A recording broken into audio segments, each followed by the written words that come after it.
What up, ladies and gentlemen, Chen Chen here, bringing you guys another video. Today we are here back for some more informative guides.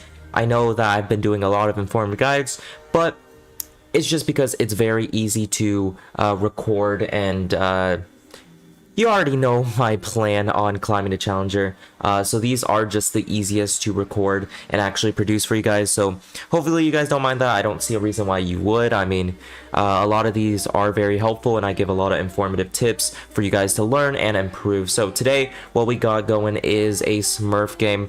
Really quick before I go into it, I want to mention that I have a new mic position.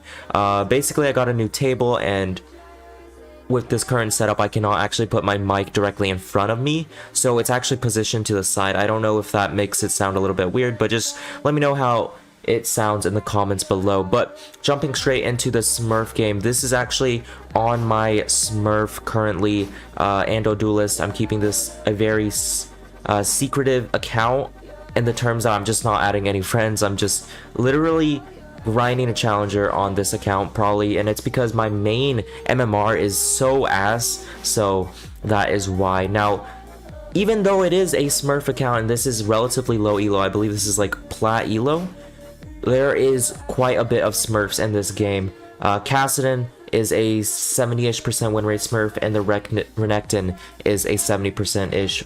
I think it's like 67-ish. So yes, it is a Smurf game. So this is very universal. It's not just me bullying low elo players. Trust me, it's not that. But the key thing I want to focus on in this video is how to go from a losing lane to actually hard carry. I don't want to spoil much, but basically this game, my top lane started sprinting it like extremely hard, obviously blatantly inting, and I kind of almost broke my mentality, but thanks to a couple key things that I did in this video that you'll see, I was able to come back into the game. So without further ado, we're going to dive straight into the gameplay. I'm actually going to skip a lot of laning phase, skip to the highlights throughout the video, just so we can fully captivate on what I did late game to actually win this game. If you enjoyed the video, make sure to smash the like button, join the Crimson Pack by subscribing to the channel. Let's get right into the video. Alright, so I think it's very important to highlight actually what started the tilt spree. Yeah, I mean, you saw it. My top laner at this point is 0-3. By the way, I want to mention this guy's a Smurf as well. So it just goes to show how, like, this is actually Smurf Q. How, I mean, personally, I don't think he got steamrolled in the term of skill.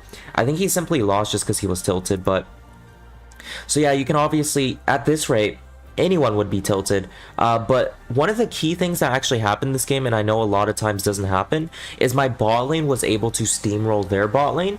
So even though I had a horrible jungler, I had a horrible top laner, I was able to do stuff late game. And I am against a Kassadin, which is why I lost lane. I don't want to blame it, because this matchup is possible, but it is the first time I did this matchup with these new items, so, you know, gotta give me some sort of excuse there. So, and this guy was a Smurf. He was actually pretty decent, but I pick up a solo kill mainly because he trolled.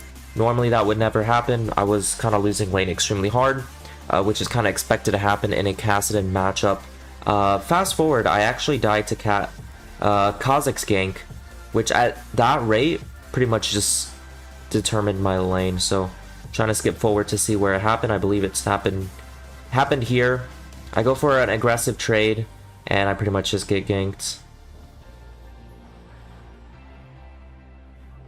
Pretty unfortunate stuff. Pick up a beautiful two-man ult, but Graves is just nowhere near. Graves is autofilled, and he's actually in this elo, right? So quite a hard jungle gap, to say the least, boys. So I want to skip a part to where I actually start getting solo killed by this Kassadin. Like I said, Kassadin is a champ that once he gets started, it's really hard to stop him. So we're going to see exactly how I get solo killed him.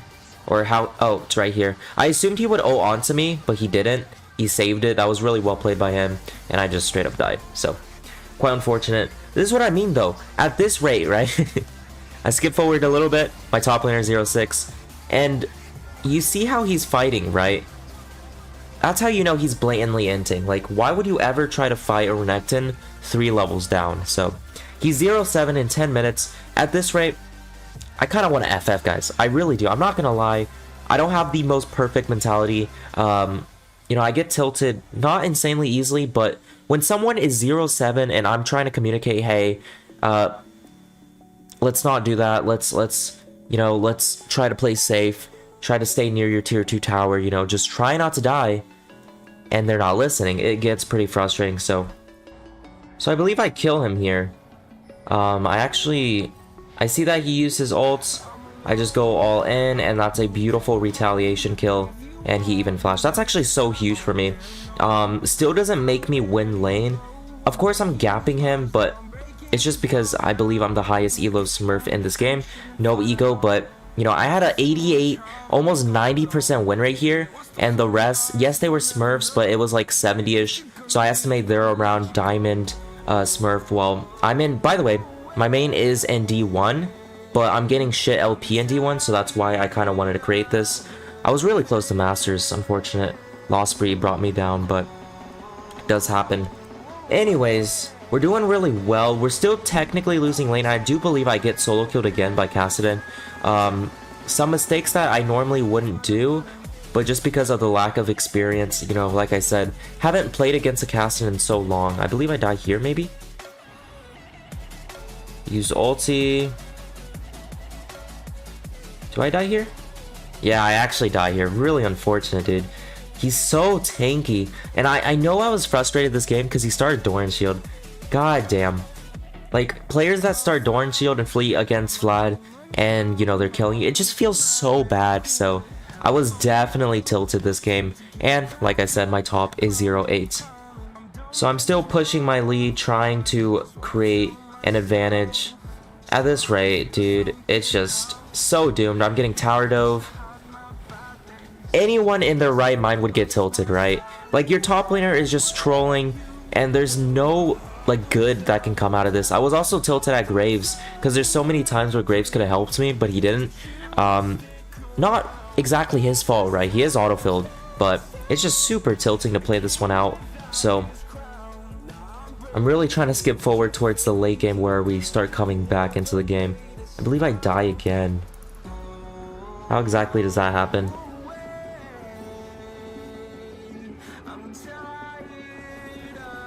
Right here, yeah, I remember. I wanted Blitz to hook cast, but they just collapse onto us.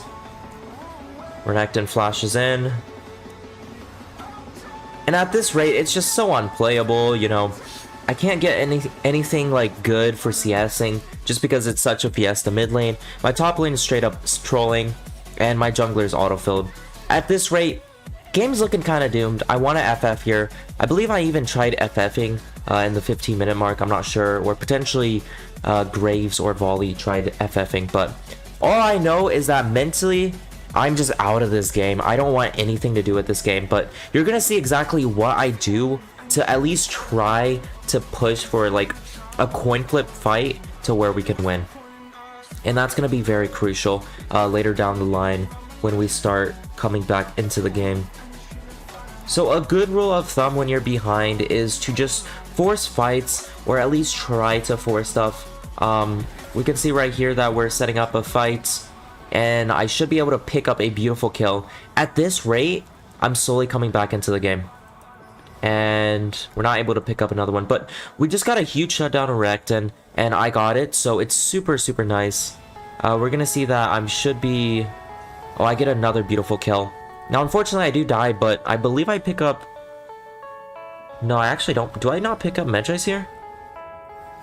I actually don't, but I pick up Medjay somewhere along the lines. And guys, Medjay is just one of the best tools to come back into the game. You don't understand. If you're AP and you're falling behind, and I even die here somehow. Where is that? Oh yeah, they fucking... I don't know, man. I was still so tilted, even though at this rate I knew the game was winnable, but they're fucking sending 4 top, man. I don't know. It feels so horrible to play, but tried my best there. It was 4 top, not much I can do there. They're gonna go for a Baron play. I believe we could just give this. Yes, we do. At this rate, Volley is 0-11, guys. It just... I don't know. I'm trying to find when I picked up the Medjay's, because that's when we started turning the fight, guys. I believe it's right around here. Nope. Is it here, maybe? Ah, it's right here. 23 minutes, Magi's. I'm not going for the Rabadons. I'm not going for anything. I realize that it's at a point where if I don't go for something, go for a desperation play, it's going to be extremely hard to play. So I go for a Magi's at 2 stacks, and we're going to see exactly how valuable that translated this game. Right now I'm 6-7, not really the greatest CS. Obviously, haven't been able to CS a lot of Fiestas. And there's going to be a specific fight that allowed me to stack the Magi's. Is it here? Might be here. Trading on. Oh yeah, it's right there. Just like that, ladies and gentlemen, I cashed out into a 10 stack Magi's, activating its passive, so I'm getting extra movement speed. Realistically, when you're in this situation, right, it was like 15 versus 30, super doomed. You have to go for Magi's, especially if you're on a hyper carry champ like Vlad. You just have to go for it. It's super crucial. Because realistically, if I didn't go for Magi's, I probably wouldn't be able to carry this game as hard as I did. And now we can really start getting into the part of this video that's just so juicy, where I start carrying, pick up the kill, just like that. 18 stacks on the Magi's. Like, small mistakes that they make, and realistically these type of mistakes are going to happen in any elo. If you watch Elite 500's VODs, you're going to know that it even happens in Challenger in the very highest of levels. You have to capitalize on their mistakes. You know, you have good damage, especially with this electrocute setup, so you want to abuse it and go for a Magi's for the desperation play. And we were actually contesting for Ocean Soul here, which is very crucial. Right now, I'm super strong. Should be able to pop Kazakhs. Should be able to pop them as well. And this is just such a beautiful fight. Pick up the Kaisa, and I pick up the Nautilus. Just like that, ladies and gentlemen. 25 stacks onto the Magi's. I believe Graves die here. See how I play this out. Absolutely beautiful hook by Blitzcrank. And we're just able to pick up this soul. This Renekton's gonna try to annoy me, but still able to pick him up. And just like that, ladies and gentlemen, flipping the game through purchasing Magi's. You know, at the early game, I was getting soloed like 3-4 times by the Kassadin, but I'm still able to turn the game. And just like that, I'm so strong, guys. 14k gold. I'm equivalent to the Renekton, who literally fed off of the Volibear. That is how we flip the game, and we should be able to win the game off that because I am a hyper carry, because I purchased Magi's. I have a fully stacked Magi's, and it's just so nice to go for Magi's, guys. In this sort of situation where your team is kind of inting and you really have nowhere to go, nothing to lose, go for the Magi's, go for it, and 90% of the time, either it's going to work out and you're able to carry the game, or it's just not meant to be. Your team's too heavy, and that happens. It's kind of a risk that you are entering just by picking Vladimir. Whenever you lock in Vladimir, you're telling your team, hey, I'm sacking a lot of early game, but I'm looking to carry you guys late game, and that's very important, and Magi's fits into Vladimir's identity beautifully. So right here, I collect bot wave. I believe he tries going for the kill. Keep in mind, this guy is fed, but because I have Ocean Soul, because I have fully stacked Magi's, I'm just able to shred him. There's no item that's going to give you as much AP as Magi's Rabadons, right? Like, if you go for a straight up naked Rabadons without Magi's, you're getting half the AP. Right now, I have 700 AP. If I went for, you know, Rocket Belt, Void Staff, Rabadons, I would have roughly 400 to 500 AP. It's so much AP difference just by getting that 25 stack Magi's that it powers everything on Vladimir's kit. So really nice, and we're just able to close out this game. Guys, this game was super frustrating to play out. You know, seeing a extremely fed Renekton is super demotivating, but thank God we were able to pull out the victory. Is this an end angle? Still fighting, picking up tons of kills.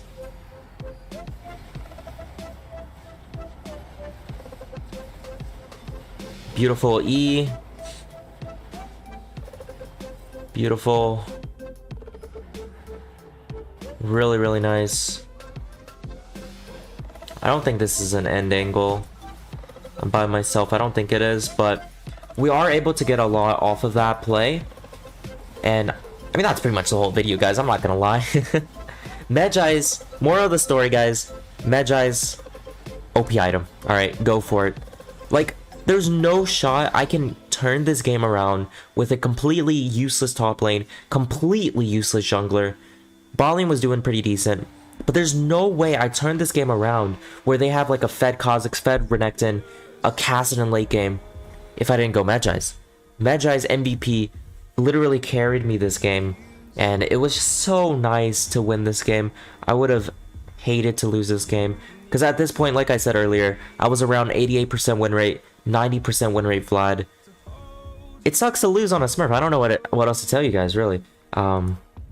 It really sucks to lose. Like, I know that win rates and this and that doesn't matter, but for the sake of beauty, it just looks so nice having such a beautiful win rate. But that is pretty much the game, by the way. Able to pick up another nice fight, and that is the game. Alright, well, hopefully you guys found something about this video useful. Moral of the story, like I said, just build Medjai. Such a broken item. Literally allowed me to come back into this doom day of a game. That is it for the video. In these type of videos weekly, I'm going to try to update you guys on my progress to Challenger, because I know I'm sacking a lot of quality within my content. Obviously, I'm making sure that there's still some sort of quality, but I am sacking a lot. I know it's selfish, but I already made so many posts and telling you guys, at the end of it all, I just want to reach Challenger. I don't know how else to tell you guys that, so that's why I'm sacking. And a lot of you guys seem to be understanding of that fact, so I appreciate that a lot. Anyways, you know, weekly update. Currently in D1, roughly 25 LP. I was 2 wins away from Masters, which kind of sucks, but unfortunate loss spree brought me down. But yeah. We're gonna keep grinding, shooting for the stars, hashtag shock the world. That's the motto I've been going for. You know, I've had so many doubters, so many people saying I can't or can do it.